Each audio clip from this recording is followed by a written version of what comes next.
Hey everyone, this is my second video of the channel Africa is Risen, I believe it's called. Let me just double check. That's it, Africa is the future. That's what I renamed it. Africa is the future. So yeah, I've been struggling with a name for this channel, so that's what I've decided so far. Um, for my last video, I've had 30 views and two comments and 3 subscribers. So I'm really happy that people have watched my video. Yeah, I'm actually very happy that this has happened. I wasn't actually expecting that much people to watch it, but I'm happy that I am getting people watching my video, which is good because Africa has to rise because we are the future. So welcome back to my channel where we unpack Africa's bold moves in 2025.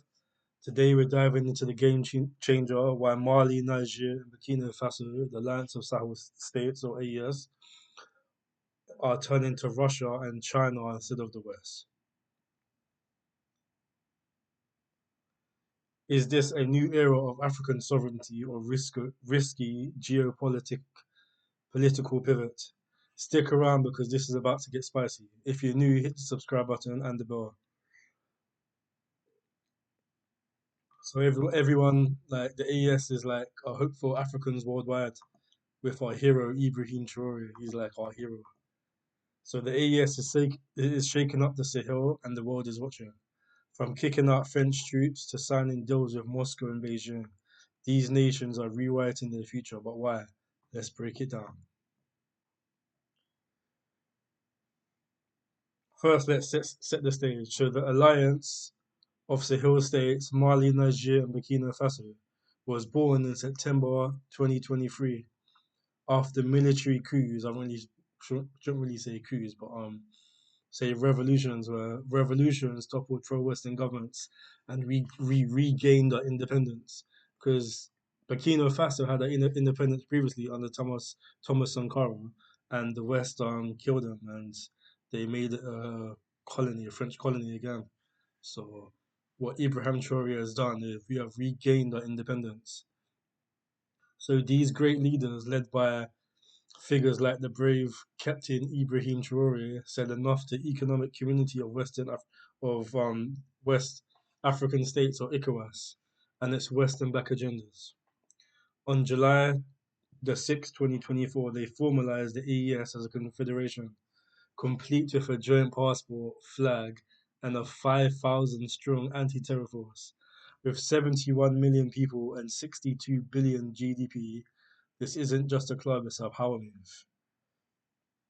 See, the AES, even though it's just started, has done more than the African Union and ECOWAS has done in the whole time they've been around. So, like, we're making big moves. We're making big moves. And the Sank will continue because the AES is just starting. So, we have a long way to go. We have a long way to go, but we're getting there. We're getting there. So, the AES is about sovereignty. These nations are done with foreign control, especially France, their former colonizer. They're not just playing. They're not just playing, and they're not just saying no to the West. They're building a new path with Russia and China. But why ditch decades of Western ties? Let's dig into history. To understand why the AES is turning to Russia and China, we need to face the ugly truth about the West's role in the Sahel region, and the rest of Africa. France, the US, and EU have been in the region for decades, promising security and developments. But what's the scorecard?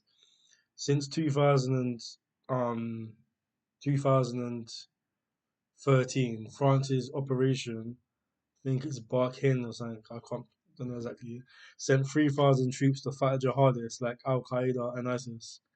And the result, the insurgency grew, displacing 2.7 million people and leaving 1.6 million kids malnourished in 2023. The UN's mission in Mali had 13,000 troops but couldn't stop the violence either because obviously they're not there to stop the violence. They want Africa to be have instability. They're just there for show, so yeah, we can't trust them. But these puppets always have them just to pretend they're doing something for us when they're really doing nothing. And it's not just failure; it's exploitation. Nigeria's uranium powers 25% of the EU's nuclear energy, yet people in Niger live in poverty. Like, look at that. It's mad.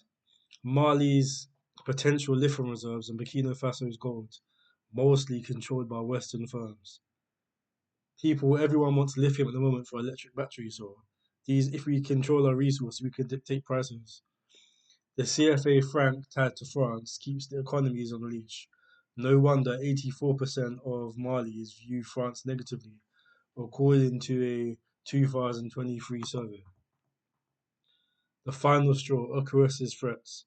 After Nigeria's 2023 coup, ECOWAS, backed by the West, threatened military intervention to restore the ousted president. Mali and Burkina Faso stood with Nigeria, forming AES, to say we're done with your sanctions and double standards. Captain Traore called ECOWAS leaders house slaves to Europe. Harsh, but it resonated with millions, and it's true. With the West out, Russia and China are stepping in. So let's see how.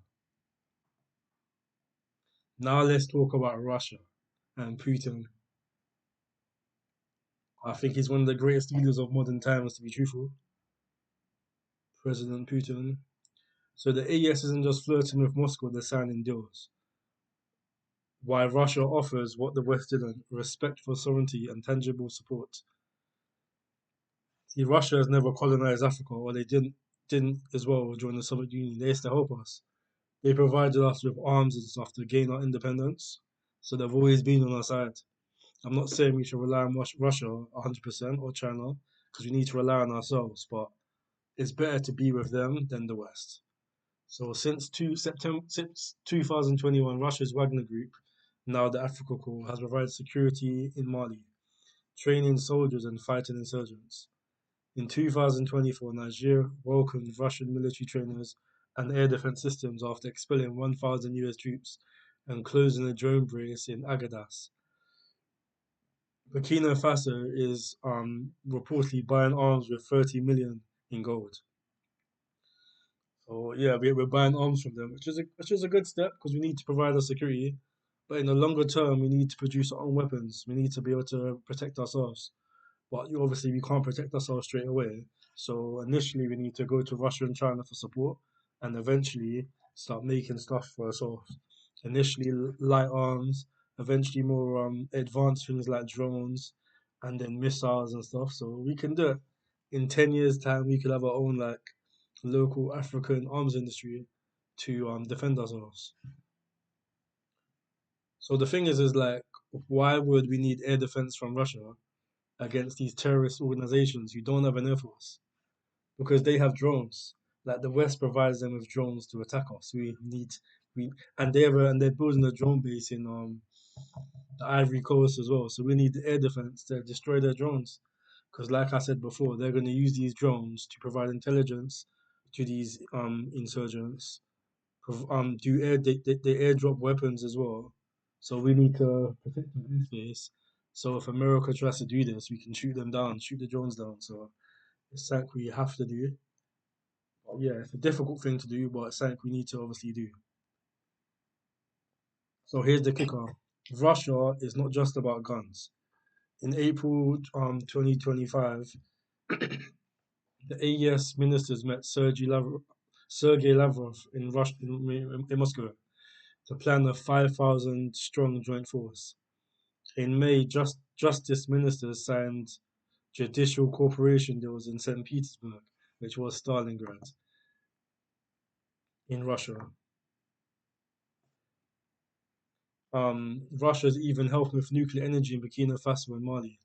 Think power plants, not bombs. And let's not forget, Russia is also providing satellite data for help against the insurgents. So this like nuclear power station, like I said last time, is a massive, massive, massive thing for Africa. It is absolutely amazing because one nuclear power station produces a lot of energy. It is the most. I think either hydropower stations produce a lot of energy as well, but I think nuclear is the most maybe.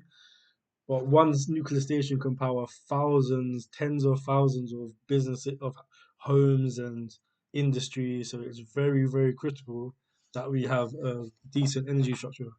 So for Russia to do this for us is really, really good. So we need a few nuclear power stations and really and coal as well. We should and hydroelectricity. We need all forms of energy. But like renewable energies, people say it's the future, but really it's not a good look because solar panels and wind farms, they're even in Africa, in like solar power in Africa is obviously will produce a lot of energy, but if you compare it to coal or to nuclear, the amount is minuscule, and you need thousands and thousands of solar panels to produce a decent amount of electricity, while one nuclear power station can produce it. And solar panels are very expensive, and wind farms are very expensive compared to a normal power station. People think they're cheap, they're actually very expensive. They're cheaper to maintain, but because obviously they produce electricity, but in the initial term they're a lot more expensive. So is Russia a savior? Not quite. Some critics, like the Carnegie Endowment, says Russia exploits instability in Africa because it doesn't fully support it, stop to jihadist attacks. Well, obviously they're going to say that because it's Western back, but Russia's good for us, but obviously according to the West they're going to say that stuff. So 84% of Malians love Russia, but according to the Western media, this is propaganda. Still, for the AES leaders, Russia, no strings attached approach beats France's lectures on democracy. What about China? Let's explore. So China's approach is different: less guns, more money. Beijing sees the Sahel and the rest of Africa as a resource gold mine, and a geopolitical chessboard. Niger's 2,000 kilometers pipeline to Benin, funded by China, is Africa's largest, with a 400 million loan to Niger in 2024. It's good.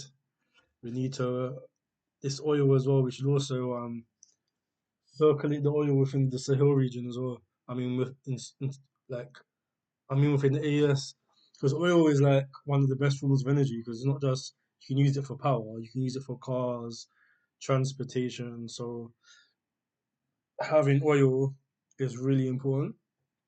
And because the AES is trying to become one country, if we can unify all the resources within each country, then we can become self-sufficient in the future in practically anything. But like I said, the main issue with the AES is there's no access to the sea. Um, and the other day, General Langley went to Morocco to like try to talk to them, and they signed deals because Morocco previously said they'll allow the AES to have access to the sea. So it's something that can be cut off. So we have to hopefully a country with sea access joins the AES.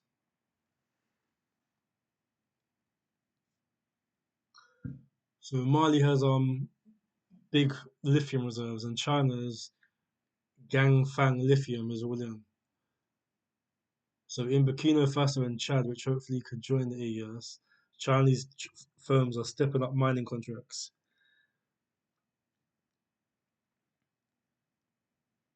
I would say doing deals with China is better than the West, but one problem with China is when they build stuff things, is they have Chinese workers. So even though they do a good job and they do it quick and relatively cheap, we don't learn the skills of how to build it ourselves, which is something we need to do because we can't rely on China, we can't rely on the West, we can't rely on no one. But like I said, they're better than the West. But it's not just cash that China provides. China provides non interference, and this resonates with the AES, who we hate Western meddling. Unlike France, China doesn't demand elections or human rights reports. It builds roads, schools, and hospitals. In 2021, the Afrobarometer poll showed a growing approval of China in the Sahel. China also trains Sahelian soldiers with Sahel soldiers with supplies and arms. 37.5% of Nigeria's arms imports were from the Chinese. So this is good. But hold up though, China is not a charity. Its loans can trap countries in debt.